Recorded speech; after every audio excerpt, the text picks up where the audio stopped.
السلام علیکم دوستوں، آپ میں سے کتنے لوگ جانتے ہیں کہ اسلام میں کچھ حالات میں 2 وقتوں کی نمازوں کو ایک وقت میں ادا کر لینے کی سہولت بھی ہے؟ مجھے کتنے ہی لوگ کہتے ملے کہ ہم پرائیویٹ فرم میں کام کرنے کی وجہ سے نمازیں نہیں پڑھ سکتے کیونکہ بار بار آفس چھوڑ کر کام کرنے کی اجازت نہیں ملے گی، جبکہ وہ لوگ چاہتے اور ان کو یہ جانکاری ملی ہوتی کہ اگر مجبوری ہی ہے تو وہ دوپہر کے لنچ بریک میں ہی ظہر کے وقت ہی میں عصر کی نماز کو بھی جمع کر سکتے ہیں۔ اگر وقت کی کمی ہی ہے تو صرف دونوں وقتوں کی 4 فرض ایک وقت میں پڑھ کر عبادت کی ذمہ داری ادا کر سکتے ہیں، اور اگر چھٹی مغرب تک بھی نہ ہو تو مغرب کی نماز کو عشاء کے وقت میں پڑھ سکتے ہیں۔ افسوس کہ ہمارے یہاں اس کنڈیشن پر کبھی بات ہی نہیں کی جاتی کہ بندہ دن کی نماز کے وقت کہیں پھنس بھی سکتا ہے۔ ہمارے ملا مولوی آج تک مغلیہ دور میں ہی جی رہے ہیں، جہاں کام چھوڑ کر نماز پڑھنے پر کوئی روک نہیں لگاتا۔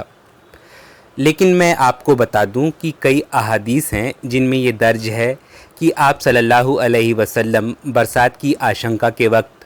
یا سفر میں چلنے کے دوران یا جنگ کے حالات میں 2 وقتوں کی نماز کو ایک وقت میں جمع کر کے پڑھا دیا کرتے تھے، یعنی ظہر عصر کی نماز ایک وقت میں اور مغرب اور عشاء کی نماز ایک وقت میں پڑھا دیا کرتے تھے، یعنی کسی آپادھاپی کے وقت یا کہیں پھنسے ہونے کی سمبھاونا میں نمازوں کو جمع کر دیتے تھے۔ بلکہ مسلم شریف میں ایک روایت یہ بھی آئی ہے کہ نبی صلی اللہ علیہ وسلم نے بنا کسی خوف بنا بارش 2 وقتوں کی نماز جمع کر کے پڑھائی تھی۔ یہ روایت صحیح ہے۔ حضرت ابن عباس رضی اللہ عنہ روایت کرتے ہیں کہ رسول اللہ صلی اللہ علیہ وسلم نے مدینہ میں ظہر اور عصر کی نمازوں کو جمع کر کے پڑھایا،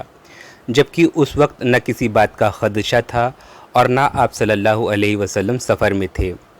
ابو زبیر فرماتے ہیں کہ میں نے سعید سے دریافت کیا کہ آپ صلی اللہ علیہ وسلم نے ایسا کیوں کیا؟ اس پر انہوں نے جواب دیا کہ یہی سوال جب میں نے ابن عباس رضی اللہ عنہ سے پوچھا تھا تو ابن عباس رضی اللہ عنہ نے مجھے بتایا تھا کہ آپ صلی اللہ علیہ وسلم چاہتے تھے کہ ان کی امت کا کوئی بھی شخص کنہیں بھی حالات میں کبھی دشواری میں نہ پڑے۔ اس روایت سے ہمیں یہ سیکھ مل جاتی ہے کہ ہم کسی بھی دشواری سے بچنے کے لیے 2 نمازوں کو جمع کر سکتے ہیں۔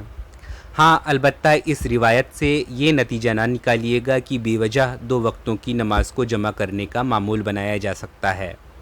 ہمیں یہ دھیان میں رکھنا چاہیے کہ قرآن میں یہ فرمایا گیا ہے کہ نماز کو اس کے مقرر وقتوں پر پڑھنا چاہیے۔ نماز ہم پر مقرر وقتوں میں پڑھنا فرض ہے،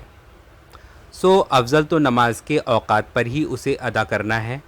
ہاں، جب کوئی آپادھاپی ہو تو 2 نمازوں کو جمع کرنے میں کوئی کراہیت نہیں ہے۔ جیسا کہ روایت میں بتایا گیا ہے کہ آپ صلی اللہ علیہ وسلم نے اپنی امت کے لوگوں کو دشواری میں مبتلا ہونے سے بچانے کے لیے بنا کسی خوف یا بنا بارش یا بنا سفر کے 2 نمازیں جمع کرائیں۔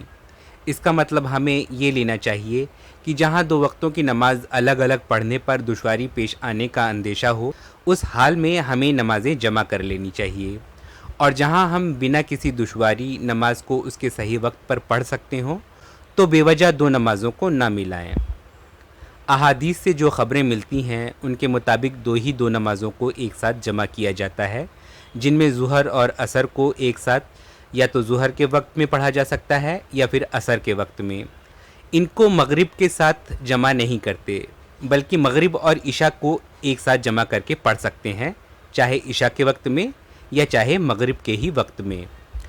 امید ہے اس جانکاری کے ملنے کے بعد ہمارے وہ بھائی جن کی نمازیں آپادھاپی میں یا جاب کے چلتے چھوٹ جایا کرتی تھی اور وہ نمازیں نہیں پوری کر پاتے تھے، اب وہ بھائی اپنی 5 وقت کی نمازوں کو آسانی سے پورا کر پائیں گے اور آئندہ اپنی نمازوں کو پورا کرنے کا خاص جتن کریں گے۔ دعاؤں میں یاد رکھیے گا۔ شکریہ۔